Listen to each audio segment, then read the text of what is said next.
Hi దోస్తులు, ఎట్లున్నారు? మస్తున్నారులే. ముందుగా మీకు మీ కుటుంబ సభ్యులకి వినాయక చవితి శుభాకాంక్షలు అండి. పూజ మేము చిట్టి బుజ్జగనిపైన తీసుకొచ్చేసి మంచిగా పూజ చేసేసుకొని 5 రకాల నైవేద్యాలు సమర్పించేసామండి.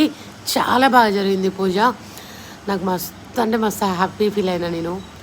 అండ్ మా వాళ్ళు వచ్చారు, మా అత్తమ్మ, మా ఇద్దరు మరదలు, మా మరిది, ఇంకా అందరితో కలిసి పూజ కంప్లీట్ చేసుకొని ఇంకా స్వామివారికి నైవేద్యాలు సమర్పించేసి ఇక మేము తినడానికి రెడీ అయిపోయామన్నమాట.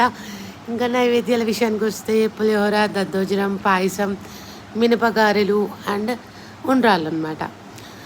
చాలా అంటే చాలా బాగున్నాయి. ప్రసాదాలు కదండి, మనము స్వామివారికి చేస్తున్నామంటేనే ఆ టేస్ట్ వచ్చేస్తుంది అనుకుంటా. అండ్ ఇంకా మేమందరం కూర్చొని తింటూ వచ్చినాం అనమాట. మీ ఇంట్లో పూజ ఎలా చేసుకున్నారు అండ్ ఏమేమి నైవేద్యాలు చేశారో కామెంట్ చేయండి అసలు. And please subscribe. Once again happy Vinayaka Chavithi.